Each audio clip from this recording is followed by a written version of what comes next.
think that the criticism is helpful. I also think that it might, I think of a lot of things. The first thing I think is that we actually do have an ideological frame. Myself and Alicia in particular are trained organizers. We are trained Marxists.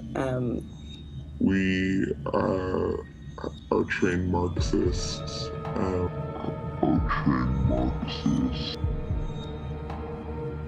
Movement, I'm telling you, they're not going to stop, and they should not. These people are tearing up our livelihood. Third straight night, Portland police declared a riot. The vast majority of the protest has been peaceful.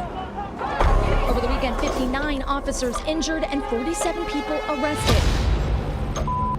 New York City Mayor Bill de Blasio announcing a proposal to cut $1 billion from the New York City Police Department.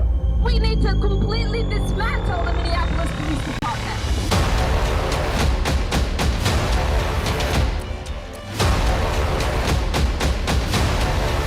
This has been declared a riot.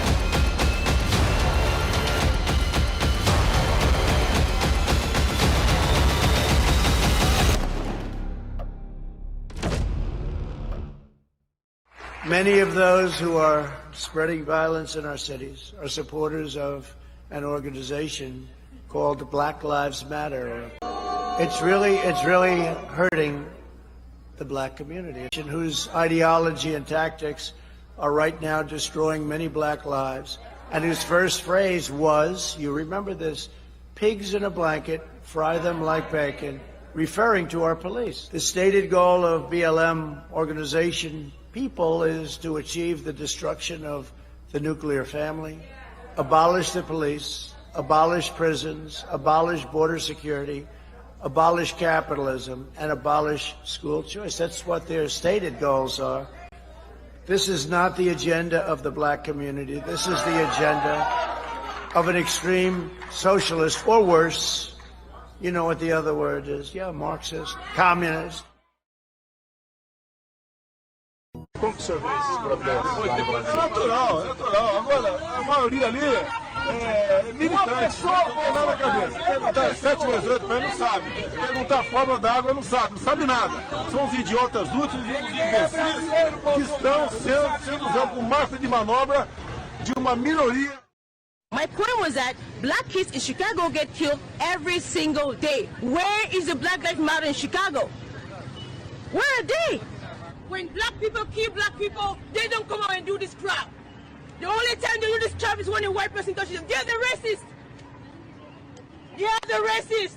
Because white cops, it's wrong for a white cop to kill a black person, that's for sure. But if it matters, it should matter at all times. So what are you fighting for? What are you fighting for? You're not here to fight injustice. You're here to cause drama. This will be stop violence. It's not about blacks. In a unicorn world. That's not a unicorn world. Period. Okay, since you're so... You guys think blacks are oppressed. I am black. I'm not oppressed. I am free. That's good for you. That's an individual person. What about a systemic issue? Where? I am black. I've always wanted to be. I have I do what I want. You have the skills. This is a country where you have the skills. You want to do what you want. You do it. Stop forcing on people to accept that they're oppressed. They are not. I am not oppressed. I am black. If it's a free, democratic society, there are many different movements within the society. There are obviously, in every society, there are people who are against this society. They may be simple criminals, ideologically in disagreement with the state policy, conscientious enemies, simply psychotic personalities who are against anything, right? All these movements will be directed in one direction, right? This is the time to catch that movement and to continue it until the movement forces the whole society into collapse, into crisis. There are tendencies in each society, in each country, which are going to opposite direction from the basic moral values and principles. To take advantage of these movements, to capitalize on them, is the main purpose of the originator of subversion. So we have religion, we have education, we have social life, we have power structure, we have labor relations, unions, and finally we have law and order. 1, 2, 3, 4, 5, 6. Okay? These are the areas of application of subversion. What it means exactly? In case of religion, destroy it, ridicule it, replace it with various sects, cults, which bring people's attention, faith, whether it is naive, primitive, doesn't really matter. As long as the basically accepted religious dogma is being slowly eroded. Education. Distract them from learning something which is constructive, pragmatic. Teach them history of urban warfare, natural food, home economy, your sexuality, anything, as long as it takes you away. Okay? Social life. Replace traditionally established institutions and organizations with fake organizations. Take away the initiative from people. Take away the responsibility. Power structure. Okay.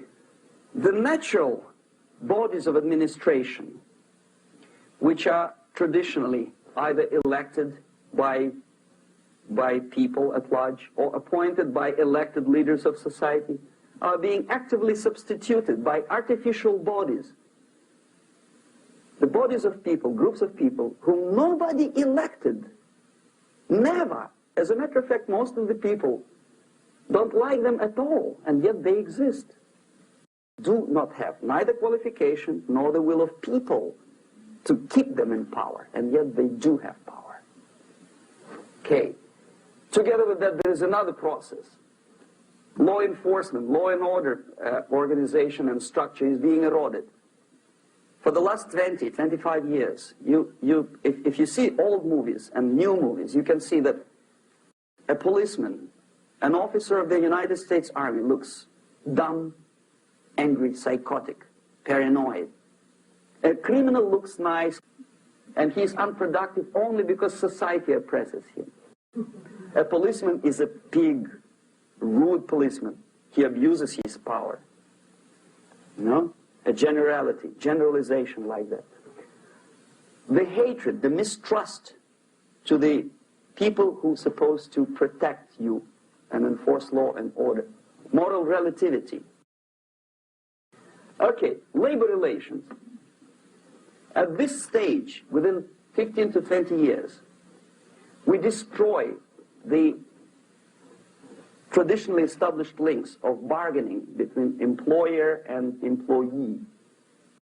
Millions of people suffer from that strike because economy now is interdependent. It's intertwined like one body. What is the motivation for strike? Improving of a worker's condition? No, obviously it's not. Then what is it? Ideology. To prove to these capitalists. And the obedient horde of workers, like sheep, follow these people. And they cannot disobey. Why? Because if they do, you know what happens to them? Pickets. Whenever trade union strikes, we have influx of propaganda, mass media, ideological dissemination. The workers' right. And we repeat it like parrots. Yes, workers' right. To reverse this process, do not elect them to the seats of power, whether it is municipality level, state level, or federal level. It has to be beaten in the heads of American voters that a person like that in the seats of power is an enemy. Do not be afraid of this word. It is an enemy. Strike with the power of spirit and moral superiority. If you don't have that power, it's high time to develop it. And that's the only answer.